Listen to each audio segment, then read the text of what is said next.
Hey everybody, welcome back to the channel. Today we'll be reviewing the Picaroon Tools Purser. This is the third knife from Picaroon Tools that I've had on the channel.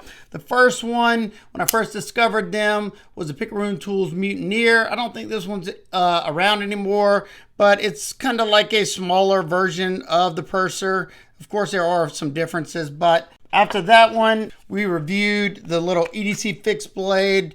The Jacktar, definitely a cool little like Persian style EDC fixie. The OEM for Picaroon Tools is Best Tech Knives, and Picaroon Tools itself is out of Bulgaria. This one, in my opinion, is a much better EDC size than the original Mutineer, coming in at 7.47 inches overall, with a 3.28 inch blade. You can get it in either CPM MagnaCut steel, which that is what this one's in, or you can get it a little cheaper in 14C 28N. This one has a dark blasted stone wash finish.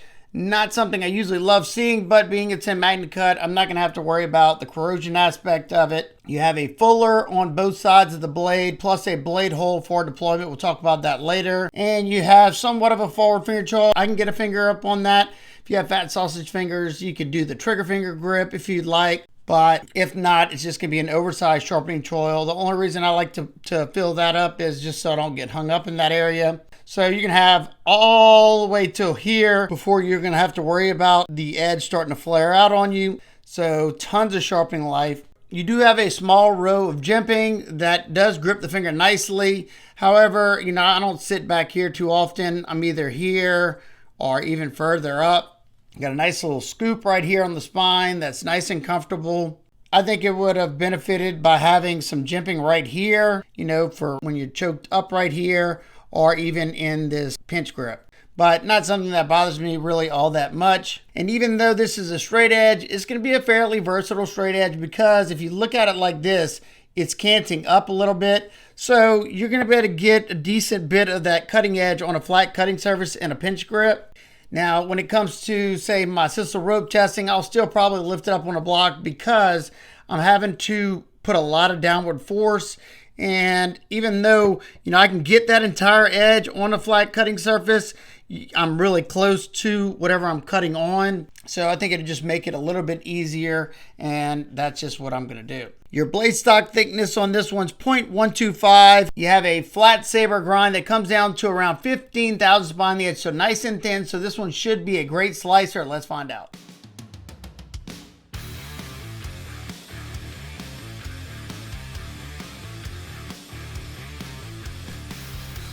I have to say this one was a breath of fresh air, because I tested 4 other knives with this one, and this is the only one that came with a hair popping sharp blade. I mean, this one is slicing so well that makes my job so much easier. I get way less blisters, and I like this knife a whole lot, so I was really rooting for it, but sometimes that doesn't matter.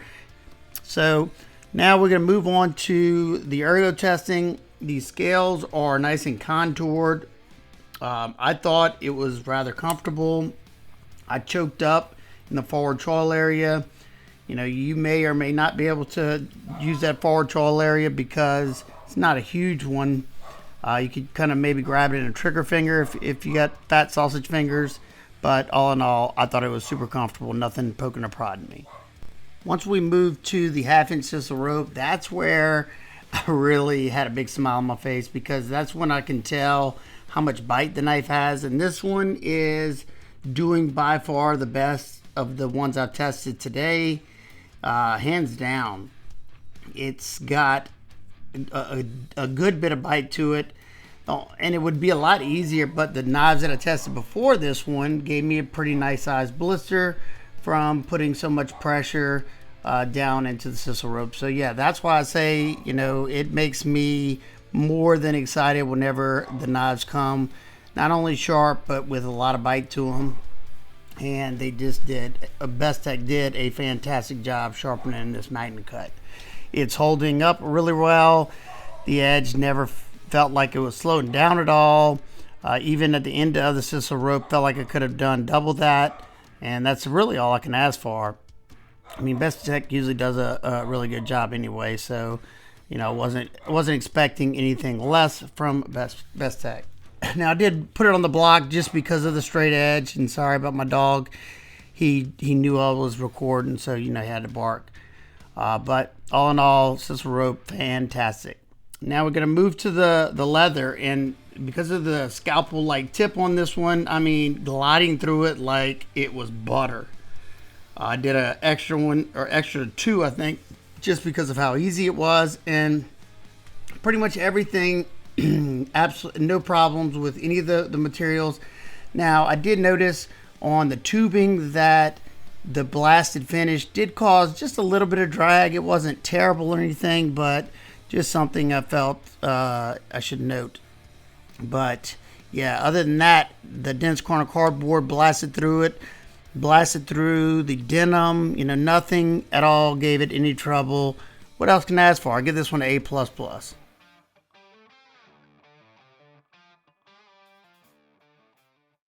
Man, I can't tell you how happy I was whenever I started cutting things and I noticed how incredibly sharp this knife was.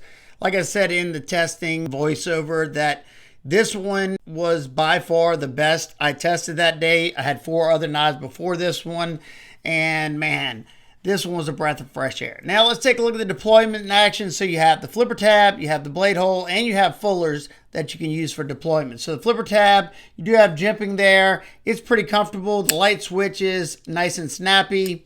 And then if you want to load up, it is rounded over. You can do that, and it comes out a little bit faster. You also have chamfers on both sides to act as a landing pad, so it's nice and comfortable once you finish that flip. The blade hole is probably my preferred means for the reverse flick.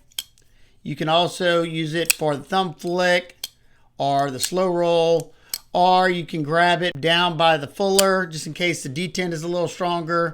But when it comes to the detent, Bestech dialed it to absolute perfection for all the different deployment methods. It is riding on cage bearings with a ceramic detent ball, and this one continues to get smoother and smoother every time I use it, every time I open and close it.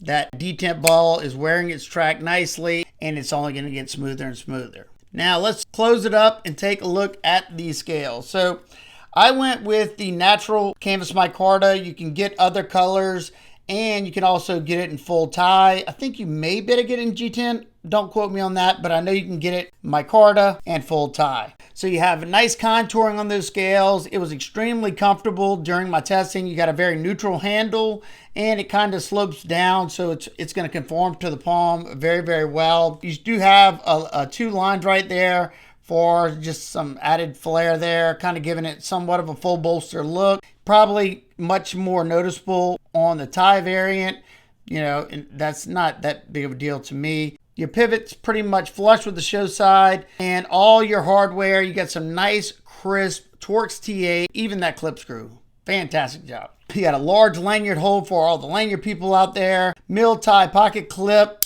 got good retention to it, and that retention spot sits on that side of the lock bar, and then you don't have to worry about that because it's sitting on that side as well. I think it goes in and out of the pocket just fine. You got enough ramp to go over all my jeans. You got a titanium backspacer that's flush with the scales.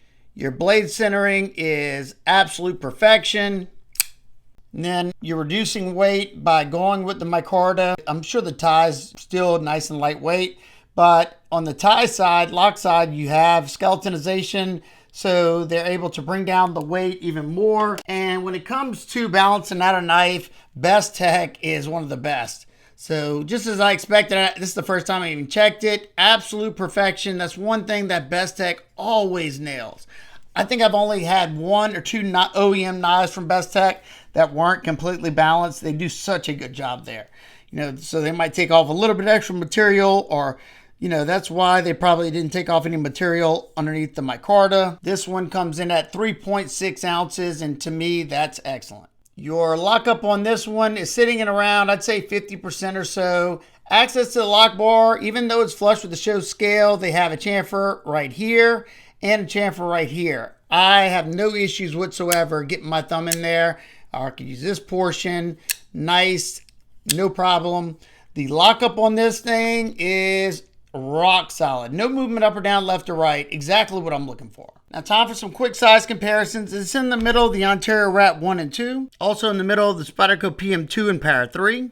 And it's just a little shorter than the Benchmade 940, and it's a little longer than the Benchmade Bug Out. And it's very similar in length to the Volstead Nightshade as well as the Kaiser Sparrow. And lastly, it's a good bit bigger than the Picaroon Tools Jacktar and the Picaroon Tools Mutineer.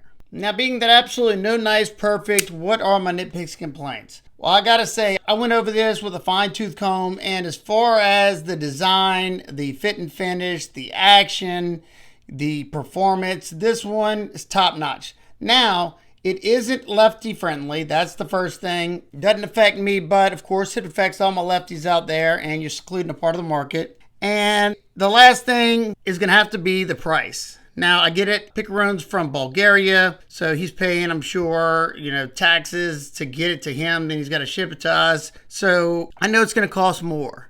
This variant with the micarta and the MagnaCut blade comes in at $235.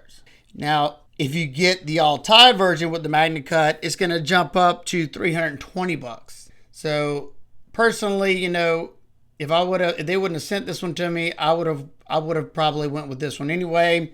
Now, that was the same with the Picaroon Tools Mutineer. This one's an S35 and it's the all-tie because they're contoured as well.